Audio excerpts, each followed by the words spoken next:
Again और बहुत ही talented youngsters हमारे साथ मौजूद है। मुझे बड़ी दिल से खुशी इसलिए होती है कि जब प्लेटफॉर्म यंगस्टर्स को दिया जाए, आप अगर हम अपने पड़ोसी मुल्क की बात करें तो बहुत सारे ऐसे प्लेटफॉर्म्स दिए जाते हैं जहाँ पे आपको देखने को उनका टैलेंट मिलता है। रऊफ साहब, मुझे ये ज़रूर बताइएगा, रियाज करना कितना ज़रूरी होता है? चाहे आप जिस तरह क्लीमा है, ये फोक मौसीकी के अंदर ज़्यादा ये दिलचस्पी रखते हैं, अजीज़ क्लासिकल भी करते हैं, अभी जिस तरह इन्होंने भंगड़ा स्टाइल सुनाया, कोई ख़ास जॉनरा है जिसके लिए रियाज करना पड़ता है? रियाजत तो सबके लिए है ना। आपने अपनी आवाज़ को यूटिलाइज करना है, तो जब तक वो एक्टिव नहीं रहेगी, उसके मतलब आपका गला स्लगिश ना हो जाए, उसको ज़िंदा रखने के लिए आपको रियाजत करना पड़ती है।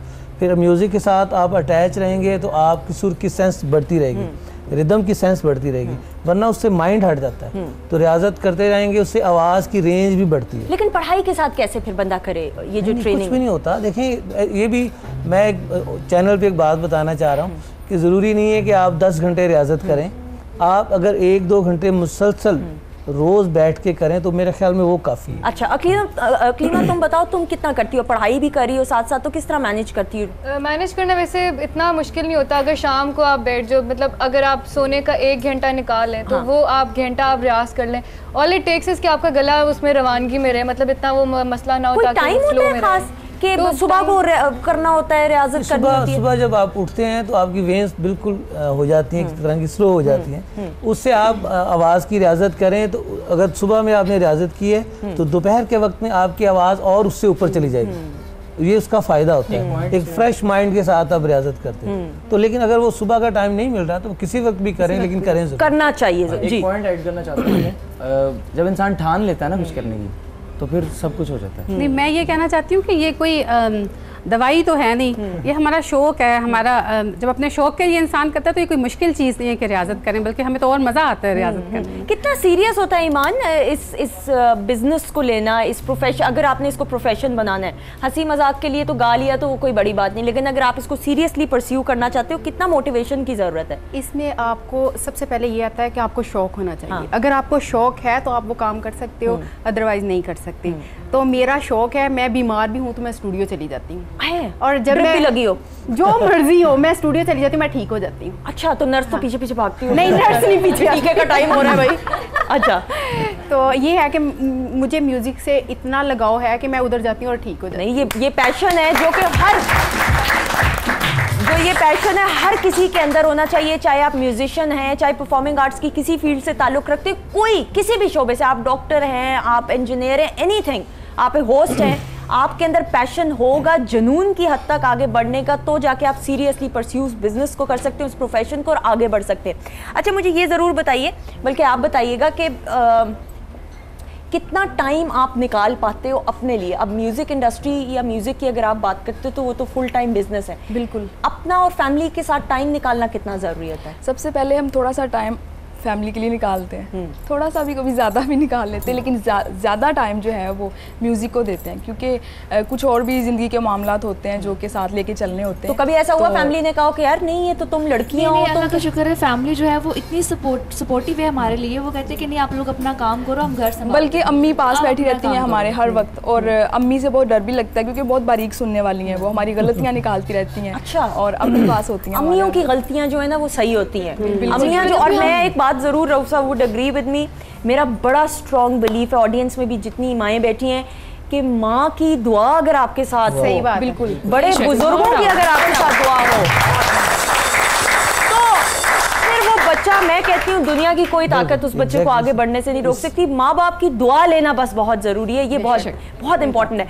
अच्छा, ये मुझे आप सब बताओ, अब म्यूज़िक इंडस्ट्री है, टीवी पे भी आना है, जाहिर बात है, शोशा भी एक होती है, अपनी पेरेंट्स का भी ख्याल रखना होता है। अब ये नहीं हो सकता कि आप क्लासिकल सिंगर हो तो आप जो है रॉक स्टार वाले कपड़े पहन के कोट और जैकेट पहन लो। तो अजीज़ बताओ, पेरेंट्स का कितना तुम सोच रहे हो कि अपने अंदर चेंज लेके आओगे, या इसी तरह परफॉर्म करोगे फ्यूचर में? पेरेंट्स का चेंज बहुत अभी आएगा आगे, क्योंकि देखें, सबसे पहली बात हुई कि एक कंपटीशन है ना, बाहर अगर प्रोफेशन में इसमें आते हैं तो कंपटीशन है, आप हर दिन देख रहे हैं एक नया स्टार, एक नया पैदा हो रहा है, तो उसके लिए बहुत ज़रूरी था। लेकिन मेरा हमेशा ये मानना होता है कि मैं बस अपना एक थोड़ा सा हिस्सा डाल रहा हूँ, और अपीयरेंस का जहाँ तक ख्याल है वहाँ तक ये है कि अपीयरेंस का मैं इंशाल्लाह और ग्रूम करूंगा इसे अपीयरेंस को आगे। तुम लड़कियां बताओ, तुम लोग कितना ख्याल रखती हो और कितना जरूरी है तुम लोगों को लगता है कि बीइंग अ फीमेल सिंगर कितना जरूरी है पेरेंट्स, कि तुम किसको आइडियलाइज करती हो ये बताओ। पाकिस्तान के अंदर अगर म्यूजिक इंडस्ट्री की बात करें तो कौन सी ऐसी सिंगर है फीमेल जिसको तुम कहती हो कि नहीं यार ये सिंगिंग अगर सुनने की हद तक मैं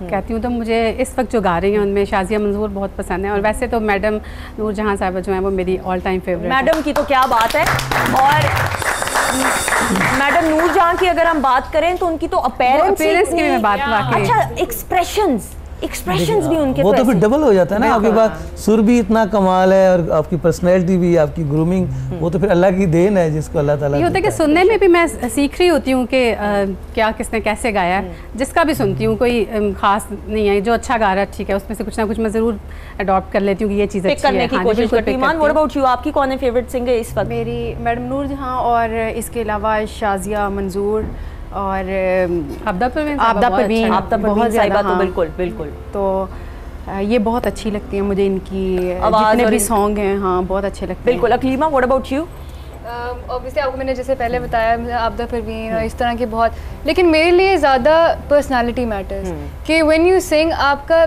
ऑब्वियसली अपीयरेंस तो होती है, बट जो आपकी पर्सनालिटी होती है ना वो उसमें रिफ्लेक्ट करती है।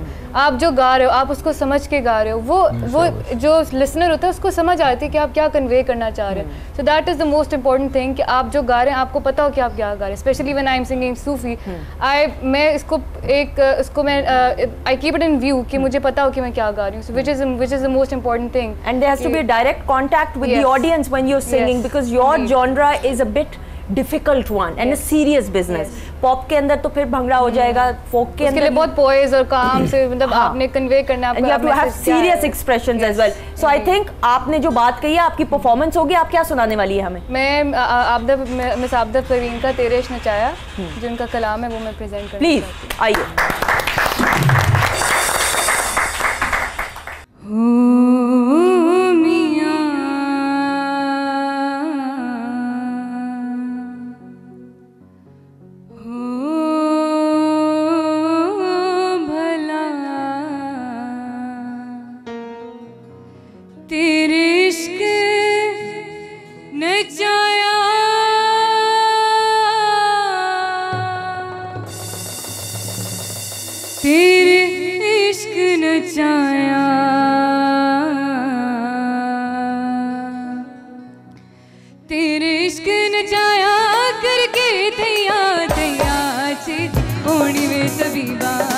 नहीं तो मैं मर गईया हूँ चेतियाँ में तबीबा, नहीं तो मैं मर गईया।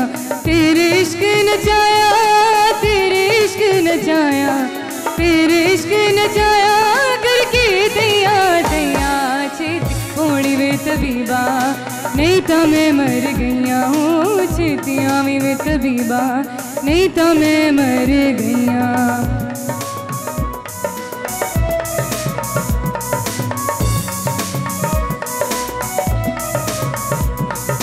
ओले छुप गया सूरज, ओले छुप गया सूरज, बाहर रह गई लाली। ओले छुप गया सूरज, बाहर रह गई लाली।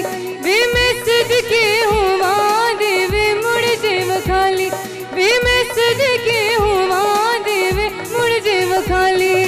अड़िया में भूल गया, अड़िया में भूल गया, अड़िया में भूल गया तेरे नाल लगैया होनी वे तबीबा, नहीं तो मैं मर गईया हूँ चेतियाँ वे तबीबा, नहीं तो मैं मर गईया।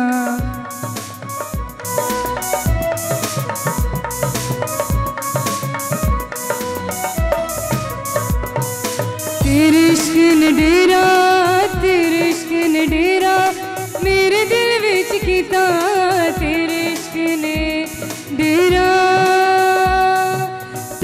पमा गम बम गम गरे गगरे गरे सा सा सा सा सा सनी सा सनी सा सनी सनी सा सनी सा सनी सनी सा सनी सा सनी सा गम म गम म गम गम म गम म गम गम म गम म गम गम बम गम बदनी द बम गम बदनी सरी सनी सा सा सा सा सा सा सा दा नी नी नी दा सा सा सा दा नी नी नी दा सा सा दा नी नी नी दा सा सा दा नी नी सा सा सा धा नी नी नी सा सा नी सा सा नी सा नी सा सा नी सा सा नी सा नी सा सा नी सा सा नी सा नी सा सा नी नी सा रे सा नी सा धा नी धा प म प ग म प म ग म रे ग रे सा नी सा तेरे इश्क ने डेरा मेरे दिल विच कीता तेरे इश्क ने डेरा मेरे दिल विच कीता भर के जहर प्याला मैं ता आपे पीता भर के जहर प्याला मैं ता आपे पीता हो कामिल मुर्शिद हो कामिल मुर्शिद हो कामिल मुर्शिद हुण मैं पार लगैया छेती होनी वे तबीबा नहीं तो मैं मर गईया हो छेतियां वे तबीबा नहीं तो मैं मर गईया तेरे इश्क नचाया तेरे इश्क नचाया तेरे इश्क नचाया